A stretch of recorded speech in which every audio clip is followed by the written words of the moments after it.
नमस्कार, sports can में आप सभी का बहुत बहुत स्वागत है। मैं हूं आनंद श्रीवास्तव। देश और दुनिया की तमाम खेल खबरों पर चर्चा के लिए हमारे साथ स्टूडियो में मौजूद हैं वरिष्ठ खेल पत्रकार राजेश राय। राजेश, स्पोर्ट्स कैन में आपका बहुत बहुत स्वागत है। आप सभी को मेरा नमस्कार। क्रिकेट, फुटबॉल, शतरंज के साथ और भी ढेर सारी खेल खबरें हैं, लेकिन सबसे पहले स्पोर्ट्स हेडलाइंस। आईसीसी महिला क्रिकेट विश्व कप में कल भारत और न्यूजीलैंड होंगे आमने सामने।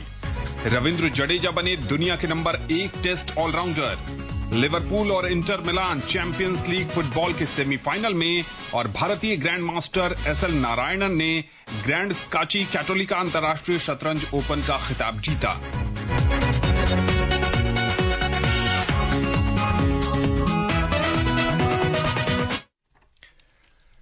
सबसे पहले बात करते हैं क्रिकेट की। आईसीसी महिला क्रिकेट विश्व कप में कल हैमिल्टन में भारत का सामना न्यूजीलैंड से होगा। भारतीय समय के अनुसार यह मैच सुबह 6:30 बजे से शुरू होगा। आकाशवाणी से इस मैच का आंखों देखा हाल सुबह 6 बजे से प्रसारित किया जाएगा। आइए सुनते हैं इस पर जागृति शर्मा की ये रिपोर्ट। पाकिस्तान के खिलाफ विश्व कप के अपने पहले मैच में शानदार जीत दर्ज करने के बाद अब भारतीय टीम अपने दूसरे मैच के लिए तैयार है। कल टीम इंडिया दूसरा मुकाबला मेजबान न्यूजीलैंड के खिलाफ हैमिल्टन के मैदान पर खेलेगी। महिला वनडे वर्ल्ड कप में भारत का रिकॉर्ड कीवी टीम के खिलाफ बहुत ही खराब रहा है। 44 साल में दोनों टीमों के बीच वर्ल्ड कप के कुल 12 मैच खेले गए हैं, जिसमें भारत ने 2 और न्यूजीलैंड ने 9 में जीत दर्ज की है। 1997 के टूर्नामेंट में खेला गया एक मुकाबला टाई रहा था। खास बात ये रही कि टीम इंडिया की इन दोनों जीत में मिताली राज प्लेयर ऑफ द मैच बनी। भारत को पता होगा कि न्यूजीलैंड के खिलाफ मुकाबला आसान नहीं होगा। मिताली और हरमनप्रीत जैसे अनुभवी बल्लेबाजों के साथ मध्यक्रम को और अधिक रन बनाने की आवश्यकता होगी। गेंदबाजी में दीप्ति शर्मा, स्नेह राणा और राजेश्वरी गायकवाड़ के स्पिन आक्रमण के साथ साथ तेज गेंदबाज झूलन गोस्वामी और मेघना सिंह से इस बार भी टीम को शानदार प्रदर्शन की उम्मीद रहेगी। कीवी टीम की बात करें तो उन्होंने अब तक मौजूदा टूर्नामेंट में 2 मैच खेले हैं। इनमें टीम को 1 में जीत मिली और 1 में हार का सामना करना पड़ा। टीम फिलहाल पॉइंट्स टेबल में 5वें स्थान पर है। भारत के खिलाफ दमदार रिकॉर्ड और घरेलू कंडीशंस के आधार पर कीवी टीम को इस मैच में भी जीत का फेवरेट माना जा रहा है। जागृति Sharma, sports scan. Rajesh, team India के पास मोमेंटम है। 5वें मैच में जो वनडे सीरीज हुई थी न्यूजीलैंड के साथ, उसमें हमने जीत दर्ज की। 2 अभ्यास मैचों में हम जीते, पाकिस्तान को भी हमने हराया। इस मुकाबले को कैसे देखते हैं? यही मुकाबला वास्तव में बहुत टफ होने वाला है। 9 मैच न्यूजीलैंड ने जीते हैं, जैसा भी रिपोर्ट में बताया गया, और केवल 2 में भारत को जीत हासिल हुई है। तो इससे अंदाजा लग सकता है कि न्यूजीलैंड कितने दबाव में भारत के साथ मुकाबला करती है या भारत पर दबाव बनाती है। तो यहाँ पर भारतीय टीम को अपने जो टॉप के जो बैट्समैन हैं उनसे उम्मीदें रहेंगी, खासतौर पर यंग जो शेफाली शर्मा ओपनर हैं और खुद कप्तान मिताली राज और हरमनप्रीत कौर। ये 3 बैट्समैन ऐसे हैं जिनसे टीम को एक बड़े स्कोर की उम्मीद रहेगी और ये जरूरी है कि तीनों में से कम 2 बल्लेबाज एक अच्छा स्कोर बनाएं। जी हाँ, बिल्कुल। पिछला मैच जो पाकिस्तान के साथ था, जीत के साथ कई चीजें छिप जाती हैं। टॉप ऑर्डर फेल हो गया, स्मृति ने अर्धशतक लगाया, लेकिन उसके बाद 6 विकेट पर हम बिल्कुल संघर्ष कर रहे थे। बिल्कुल, वहां पर पूजा वस्त्रकर ने जो पारी खेली थी, जिसके लिए वो प्लेयर ऑफ द मैच बनी थी, और स्नेह राणा के साथ उन्होंने जो 122 रन की पार्टनरशिप की थी, उस पार्टनरशिप ने ही भारत को एक मजबूत स्कोर तक पहुंचाया था। और उसके बाद खैर बॉलर्स ने भी अपना अच्छा काम किया, लेकिन आपको ये ध्यान रखना होगा कि वो जो 122 रन की पार्टनरशिप थी वो कितनी इंपॉर्टेंट थी। जब मैच को हम देखते हैं कि जब भारत जीत गया, तो ये जरूरी है कि आप जब खेल रहे हैं तो आपके या तो टॉप के बैट्समैन उसमें से 2 से 3 अच्छा परफॉर्म करें, और फिर आप नीचे वाले जो बैट्समैन है, निचले ऑर्डर के जो बैट्समैन है, उनसे उम्मीद कर सकते हैं कि वो कुछ अपनी तरफ से कंट्रीब्यूशन दें, जिससे टीम एक अच्छे साइजेबल स्कोर तक पहुंच सके। लेकिन अगर आप एक अच्छा स्कोर नहीं बना पाएंगे, या फिर अगर टारगेट अगर आपको मिलता है और आपके ऊपर के बैट्समैन नहीं उसको चेस करने लायक बना सकते हैं, तो फिर आपके सामने परेशानी खड़ी हो जाएगी। तो यहाँ वही जरूरी है कि या तो अगर आप पहले बैटिंग कर रहे हैं तो एक अच्छा स्कोर बनाएं, जिससे आपके बॉलर्स के पास फिर मौका रहे कि वो अपोनेंट टीम पर दबाव बना सकें। लेकिन अगर आप टारगेट को चेस कर रहे हैं तो टारगेट चेस करते वक्त आपको ये ध्यान रखना पड़ेगा कि आपके ऊपर के बैट्समैन कम से कम जो टॉप के 4-5 बैट्समैन है उसमें से 2 या 3 बैट्समैन रन जरूर बनाएं। खासतौर पर मिताली राज और हरमनप्रीत कौर, इन दोनों को देखना होगा कि इनमें से एक बैट्समैन एक अच्छा स्कोर बनाए। शेफाली वर्मा वो भी संघर्ष कर रही हैं, लगातार कर रही हैं, लेकिन उनमें टैलेंट है। लेकिन वही है कि टैलेंट आखिर कब तक चलेगा? टैलेंट को मैदान पर कुछ करके दिखाना पड़ेगा, ये सबसे जरूरी है। जी राजेश, यहाँ पर बात अगर हम करें स्ट्राइक रेट की, वहीं पर मुझे लग रहा है कि टीम इंडिया लैग कर रही है। मिताली अर्धशतक लगाती हैं तो स्ट्राइक रेट 60-70 का होता है। शेफाली वर्मा को छोड़ दें और हरमनप्रीत को छोड़ दें तो बाकी जितनी भी बैटर हैं भारतीय टीम में 60 से 70 की स्ट्राइक रेट से वो रन बना रही है। 50 ओवर का मैच है, 50 ओवर के मैच में आप स्ट्राइक रेट पर उतना नहीं जा सकते जितना आप T20 में जाते हैं। यहां पर आपको न केवल पारी संभालनी है बल्कि टीम को एक अच्छे स्कोर तक भी ले जाना है। तो ये जरूरी है कि आप जब क्रीज पर हैं तो स्ट्राइक को रोटेट करते रहें। तो स्ट्राइक को अगर आप जितना रोटेट करेंगे उतने आपके खाते में रन जाएंगे। लेकिन अगर आप स्ट्राइक रोटेट नहीं कर पाते हैं और ओवर में 6 बॉल में अगर आप 5 बॉल डिफेंस में खेल जाते हैं या प्लेयर्स के हाथ में खेल जाते हैं तो फिर वो प्रॉब्लम आपके सामने बढ़ती जाएंगी और जो बाकी बैट्समैन आएंगे उनके लिए परेशानी बढ़ती जाएगी। तो ये जरूरी है कि जो बैट्समैन क्रीज पर है उस बैट्समैन को अपने बैट को चलाना पड़ेगा, अपने पांव को चलाना पड़ेगा और भाग कर रन लेने पड़ेंगे और साथ में कुछ मजबूत स्ट्राइक भी करनी पड़ेगी। अगर इसके बिना अगर आप चाहें कि न्यूजीलैंड के खिलाफ आपका रिकॉर्ड 9-2 है और वो 9-3 हो जाए, 10-2 हो जाए, तो फिर वो उसके लिए। जी हाँ, बिल्कुल। और इसी उम्मीद के साथ टीम इंडिया कल मैदान पे उतरेगी कि इस रिकॉर्ड को सुधारा जाए, इस विश्व कप में अपनी दूसरी जीत दर्ज की जाए ताकि आगे की राह आसान हो सके। इस मुकाबले की लाइव कमेंट्री आप ऑल इंडिया रेडियो पर कल सुबह 6 बजे से सुन सकते हैं। आईसीसी महिला वर्ल्ड कप के 7वें मैच में आज वेस्टइंडीज ने रोमांचक मुकाबले में इंग्लैंड को 7 रन से हरा दिया। 226 रन के लक्ष्य के जवाब में इंग्लैंड टीम 14 गेंद पहले 218 रन के स्कोर पर ऑल आउट हो गई। वेस्टइंडीज की ओर से शमीलिया कॉनेल ने सबसे ज्यादा 3 विकेट लिए। इससे पहले वेस्टइंडीज ने टॉस जीतकर पहले बैटिंग करते हुए 6 विकेट पर 225 का स्कोर बनाया। विकेटकीपर शेमन कैम्पबेल ने सबसे ज्यादा 66 रन बनाए। इंग्लैंड के लिए सोफी एक्लेस्टोन ने 3 विकेट चटकाए। राजेश, एक समय 18 गेंद पर 8 रन की जरूरत थी इंग्लैंड को, लेकिन टीम बिखर गई। देखिए, ये वही बात है कि जब आप 225 यानी 226 के टारगेट को चेज कर रहे हैं तो वहां पर आपको स्ट्राइक रेट नहीं, आपको वो देखना है कि मोमेंटम बना रहे और आपके जो प्लेयर्स हैं वो कम से कम कदम ताल करते रहें, तो जिससे बाद के प्लेयर्स हैं उनके ऊपर प्रेशर ना पड़े। लेकिन ऐसा लगता है कि इंग्लैंड के जो बैट्समैन थे उन्होंने कहीं अंत में जाते जाते खुद को दबाव में बना लिया और उसका नतीजा ये हुआ कि 7 रन से ही मैच हार गए। तो ये एक 7 रन की जो हार है वो इंग्लैंड की टीम को कचोटने वाली होगी कि आखिर इतना नजदीक पहुंच के वो टीम हार कैसे गई। जी हाँ, बिल्कुल। मौजूदा विश्व चैंपियन हैं, उन्होंने महिला वर्ल्ड कप के पिछले एडिशन में भारत को ही फाइनल में हराकर ऐतिहासिक लॉर्ड्स के मैदान पर विश्व कप जीता था। वेस्टइंडीज और इंग्लैंड के बीच 3 मैचों की टेस्ट श्रृंखला का आगाज कल से हो गया है। दोनों टीमों के बीच पहला टेस्ट एंटीगा में खेला जा रहा है। पहले दिन का खेल खत्म होने तक इंग्लैंड ने 6 विकेट खोकर 286 रन बना लिए थे। जॉनी बेरेस्टो 109 और क्रिस वोक्स 24 के स्कोर पर नाबाद हैं।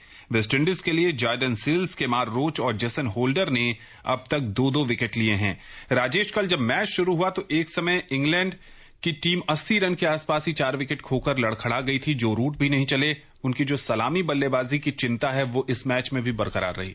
ये तो जो रूट के साथ जो प्रॉब्लम चल रही है बैटिंग की और कप्तानी की, जिस तरह से एशेज में वो उनकी टीम ने 4 मैच हारे जी, उसका जो प्रेशर है वो बहुत हद तक यहां भी दिखाई दे रहा है। हालांकि इंग्लैंड की टीम ने कोच को बदला है, कुछ और जो मैनेजिंग स्टाफ है उसमें चेंज किए हैं, लेकिन कप्तान पर उन्होंने भरोसा रखा कि कप्तान अभी अगली सीरीज तक चलेगा जी। लेकिन यहां पर जिस तरह का परफॉर्मेंस जो रूट का रहा है, अगर जॉनी बेयरस्टो ने ये सेंचुरी ना बनाई होती तो आप सोचिए कि इंग्लैंड की क्या हालत होती इस मैच में जी। तो ये एक इंडिकेशन है जो रूट के लिए भी, उनके लिए भी एक कॉल है कि उन्हें अपनी बैटिंग को सुधारना पड़ेगा और अगर आप बैटिंग नहीं सुधारेंगे तो हो सकता है कि अगला नंबर आपका भी आ जाए। तो ये जब टेस्ट मैच आप खेल रहे हैं तो वहां पर आपको अपने गेम पर पूरा ध्यान देने की जरूरत है।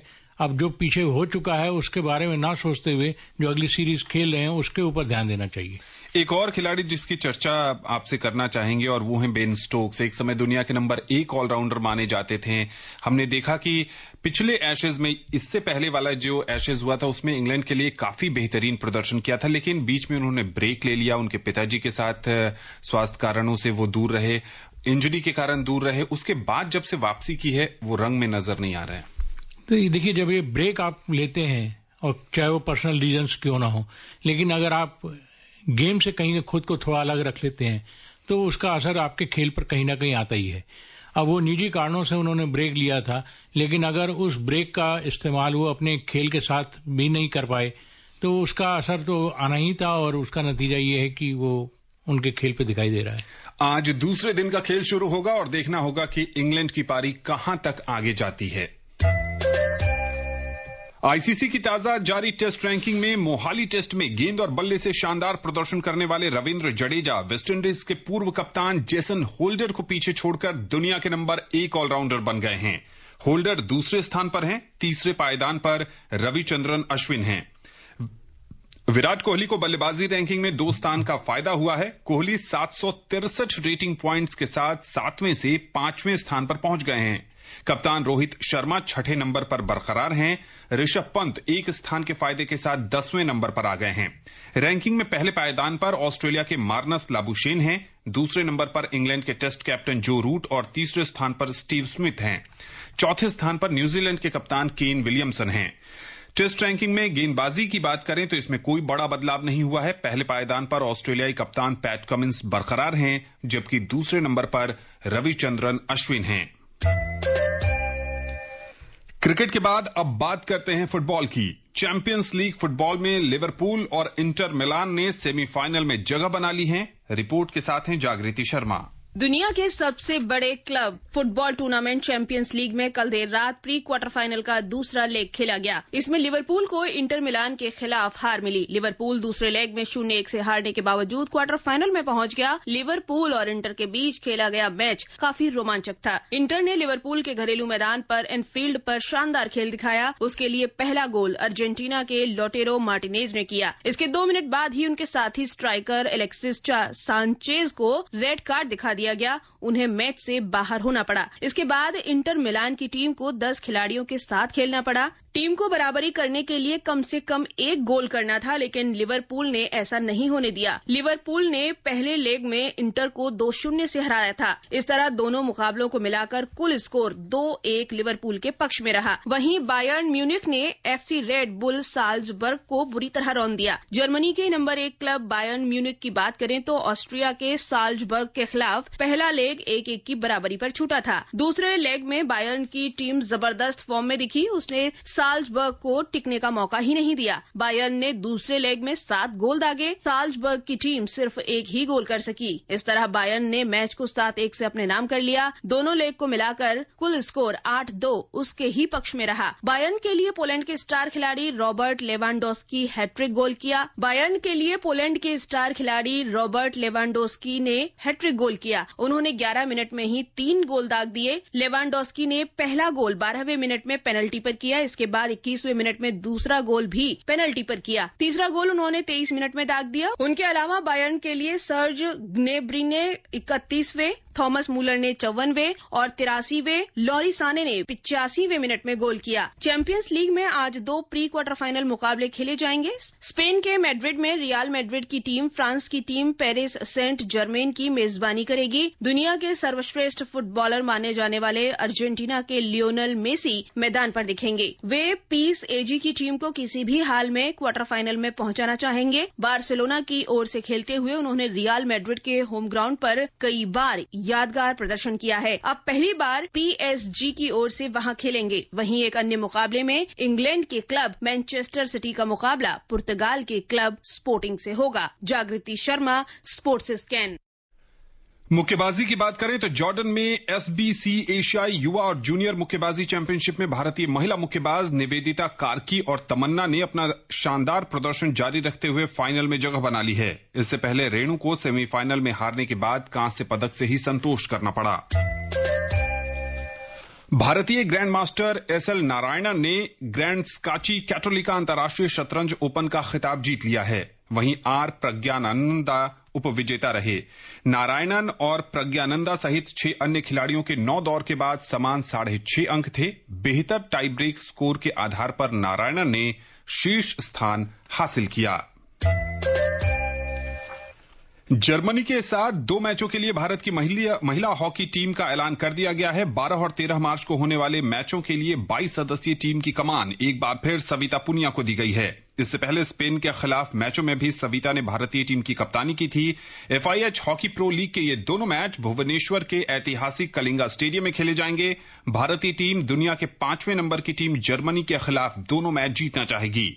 टीम की उपकप्तान दीप ग्रेस इक्का को बनाया गया है। वहीं महाराष्ट्र की डिफेंडर अक्षता अबासो धेकाले और हरियाणा की स्ट्राइकर दीपिका टीम में नया चेहरा होंगी। इन दोनों खिलाड़ियों ने हॉकी इंडिया नेशनल चैंपियनशिप में शानदार प्रदर्शन किया था। खेल मंत्रालय ने टीम के मैनेजर के नाम पर विदेश की सैर बंद कर दी है। मंत्रालय ने सभी खेल संघों को स्पष्ट कर दिया है कि अब विदेश में होने वाले टूर्नामेंटों में सिर्फ पूर्व खिलाड़ी और तकनीकी अधिकारी ही जा सकेंगे। मंत्रालय ऐसे मैनेजरों का खर्चा भी वहन करेगा। खेल संघों की ओर से किसी को भी टीम के साथ मैनेजर बनाकर भेजने की घटनाओं के बाद खेल मंत्रालय ने मैनेजरों का खर्चा उठाना बंद कर दिया था, लेकिन अब उसने नए नियमों के साथ टीम मैनेजर का खर्च उठाना तय कर लिया है। मंत्रालय ने स्पष्ट किया है कि टीम के साथ बतौर मैनेजर ऐसे मान्यता प्राप्त कोच या तकनीकी अधिकारी पूर्व अंतर्राष्ट्रीय खिलाड़ी जा सकेंगे जिन्हें राष्ट्रीय स्तर पर टीम को संभालने का अनुभव हो। उन्हें अंग्रेजी का भी ज्ञान होना चाहिए। स्वीडन के पोल वॉल्ट ओलंपिक चैंपियन मोंडा डुप्लिंटिस ने बेलग्रेड इंडोर प्रतियोगिता में 6.19 मीटर के साथ अपना ही विश्व रिकॉर्ड तोड़ दिया। उन्होंने फरवरी 2020 में ग्लासगो में बनाए 6.18 मीटर के अपने प्रदर्शन को सुधारा है। स्वीडन के 22 साल के खिलाड़ी का यह चौथा विश्व रिकॉर्ड है। उन्होंने फरवरी 2020 में पहले 6.17 मीटर के साथ पोलैंड के तोरन में लंदन ओलंपिक में चैंपियन रेनार्ड लेवेलेनी का कीर्तिमान तोड़ा था। रूस के साथ चल रही जंग के बीच यूक्रेन के खिलाड़ियों का शानदार प्रदर्शन जारी है। पेइचिंग शीतकालीन पैरालंपिक में 19 पदक के साथ यूक्रेन तीसरे स्थान पर पहुंच गया है। पदक तालिका में यूक्रेन 6 स्वर्ण, 8 रजत और 5 कांस्य पदक के साथ तीसरे पायदान पर है। वहीं 10 स्वर्ण के साथ कुल 31 पदक लेकर चीन पहले स्थान पर बना हुआ है। राजेश जी, भारत और श्रीलंका के साथ जो दूसरा टेस्ट मैच होना है वो 12 मार्च से उसकी शुरुआत होगी। टीम कॉम्बिनेशन को लेकर काफी चर्चाएं हैं कि क्या शुभमन गिल को प्लेइंग 11 में शामिल किया जाएगा या टीम जीत जो विनिंग कॉम्बिनेशन है उसी के साथ मैदान पर उतरेगी। देखिए, विनिंग कॉम्बिनेशन के साथ छेड़छाड़ करना ठीक नहीं होता है। जो पहला टेस्ट 3 दिन के अंदर भारत ने एक पारी से और 122 रन से जीत लिया था, 222 रन से जीत लिया था, तो उसके साथ मुझे नहीं लगता कि किसी तरह की छेड़छाड़ की जानी चाहिए। और जो टीम का जो विनिंग कॉम्बिनेशन है उसे सेकंड जो टेस्ट डे नाइट मैच होना है उसमें बरकरार रखा जाना चाहिए।